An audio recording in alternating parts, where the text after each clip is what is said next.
Well, what's up, YouTube? This is MB Royalty, and I'm coming at you live from Houston, Kansas City. And today is Sunday, and my Chiefs are playing the Denver Buccaneers. Yeah, I think that's their name. Anyway, but that's not what we're here for. We are here because some of you have been wondering, how does she make her shea butter? So this video will show you exactly what you've been waiting to see. So stay tuned and I'll be right back to show you. All right, YouTube, as promised, I am back. This is MB Royalty and I have on my gloves. I have already cut up my butters, as you can see, and I have weighed it out with a weigh scale. So these are some of the things that you will need. And what I have done here is I have weighed out 10 ounces of Shea and Mango butter. So yes, I combine both butters because I feel like it makes a more richer, more moisturized batch of butter. So now what I'll do is I will put this in a pot over warm heat and let it melt down. So as you are melting your butter, you absolutely will need a stainless steel bowl. And I've got a pot right here, and I've got it approximately on medium heat. And what you want to do is you want the butter to essentially melt all the way down to a liquid.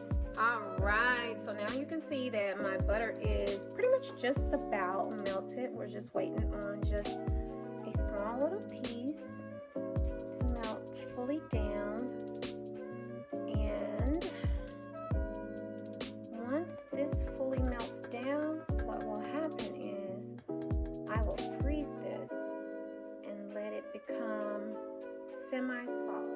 All right, family and friends, so while we wait on my butters to solidify in the freezer, here I have a measuring cup. All right, you guys, so I have measured out approximately 5 ounces of all of the oils that I will be using for my butter whip. Most people don't use that many, but I find that this makes a richer, more moisturizing butter.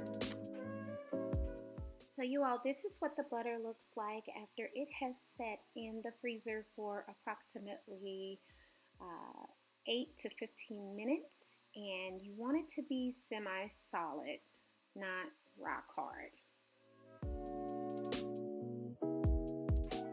Once the butter is transferred into the mixing bowl, you want to start it on low, maybe the setting number 2, and slowly increase it incrementally for up to 5 minutes. As you can see at the 5-minute mark, the consistency of the butter has changed as well as the color. All right, my YouTuber friends, this is where you add in your arrowroot powder and any fragranced oils, as well as the oils that you utilize for or would like to utilize for your body butter.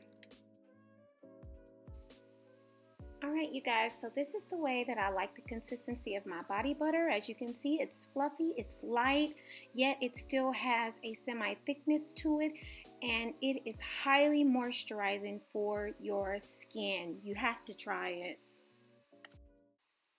Thank you, my YouTube family and friends, for tuning in to my video. If you like the content that was shared, give me a thumbs up. Please subscribe to my channel, hit the all notifications button, so when I drop new content, you will be the first to receive it. And on behalf of Go&Glow Cosmetics, thanks again. God bless.